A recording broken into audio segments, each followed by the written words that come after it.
नमस्कार दोस्तों, स्वागत है आप सभी का शगुन नॉलेज हब में। आज हम बात करेंगे उस अद्भुत रात की जब आसमान से अमृत बरसता है। जी हाँ, हम बात कर रहे हैं शरद पूर्णिमा की। यह वो रात्रि है जब चांद अपनी 16 कलाओं के साथ पूर्ण रूप में चमकता है और उसकी चांदनी में एक दिव्य औषधि शक्ति समाई होती है। इसीलिए इस दिन को अमृत वर्षा की रात्रि भी कहा जाता है।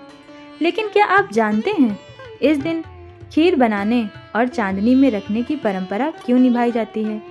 तो आइए जानते हैं इस रहस्यपूर्ण और पावन त्योहार की पूरी कथा। सबसे पहले हम आपको बताते हैं शरद पूर्णिमा के बारे में। हिंदू पंचांग के अनुसार अश्विन मास की पूर्णिमा को शरद पूर्णिमा कहा जाता है। यह वह समय है जब मानसून समाप्त हो चुका होता है और मौसम में ठंडक का आरंभ होता है। रात्रि आकाश स्वच्छ होता है और पूर्ण चंद्रमा की शीतल चांदनी धरती को स्नान कराती है। कहा जाता है कि इस रात चंद्रमा की किरणों से अमृत झरता है जो तन और मन दोनों को शुद्ध कर देता है। शरद पूर्णिमा से जुड़ी सबसे प्रसिद्ध कथा श्री कृष्ण और रास लीला की है। कहा जाता है कि इसी रात श्री कृष्ण ने वृंदावन में गोपियों के साथ महान रासलीला रचाई थी। यह रासलीला आत्मा और परमात्मा के मिलन का प्रतीक है, जहाँ प्रेम, भक्ति और समर्पण एक हो जाते हैं। एक अन्य कथा के अनुसार इसी रात माँ लक्ष्मी पृथ्वी पर भ्रमण करती हैं और पूछती हैं, को जागृति अर्थात कौन जाग रहा है? जो व्यक्ति इस रात जागरण कर माँ लक्ष्मी की पूजा करता है उसके घर में धन, वैभव और सुख की वृद्धि होती है। इसी कारण इसे कोजागिरी पूर्णिमा भी कहा जाता है। अब बात करते हैं उस विशेष परंपरा की जो हर घर में इस रात निभाई जाती है, जो है खीर बनाने की। शरद पूर्णिमा की शाम को घर की महिलाएं बड़े श्रद्धा भाव से दूध, चावल और चीनी से खीर बनाती हैं। फिर उसे चांदनी या मिट्टी के पात्र में रखकर छत पर या खुले आंगन में रख देती हैं। मानता है कि जब चंद्रमा अपनी शीतल किरणों से उस खीर को स्पर्श करता है तो उसमें अमृत तत्व समा जाता है। रात भर चांदनी में रखी वह खीर अमृत तुल्य मानी जाती है। सुबह उसी खीर को पूजा के बाद प्रसाद के रूप में ग्रहण किया जाता है।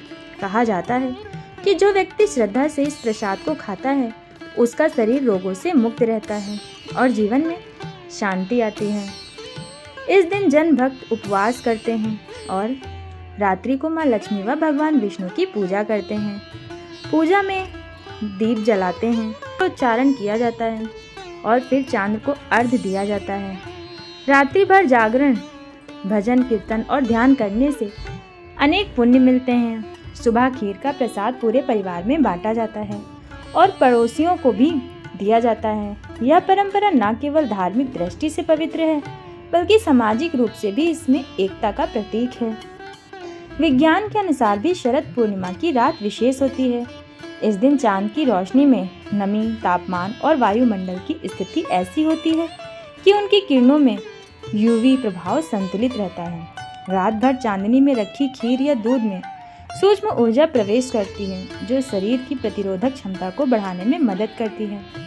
यही कारण है कि यह परंपरा न केवल आस्था से जुड़ी है बल्कि स्वास्थ्य के लिए भी लाभदायक मानी जाती है। शरद पूर्णिमा की रात साधना, ध्यान और जप के लिए सर्वश्रेष्ठ मानी जाती है। कहा जाता है कि इस रात ब्रह्मांडीय ऊर्जा अत्यधिक सक्रिय होती है और जो व्यक्ति ध्यान या भक्ति में लीन रहता है उसे सामान्य दिनों से कई गुना अधिक आध्यात्मिक लाभ मिलता है। तो मित्रों, शरद पूर्णिमा हमें सिखाती है कि आस्था, विज्ञान और प्रकृति तीनों का संगम हमारे जीवन को संतुलित बनाता है।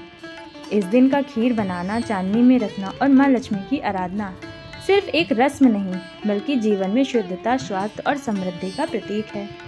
तो इस शरद पूर्णिमा पर आप भी बनाएं खीर, इसे रखें चांदनी में और अनुभव करें उस दिव्य ऊर्जा का जो इस रात पूरे ब्रह्मांड में फैल जाती है। अगर आपको ये वीडियो पसंद आया हो तो वीडियो को लाइक करें, शेयर करें और हमारे चैनल शगुन नॉलेज हब को सब्सक्राइब करना ना भूलें। फिर मिलेंगे अगली वीडियो के साथ। तब तक के लिए जय श्री कृष्ण, जय माँ लक्ष्मी।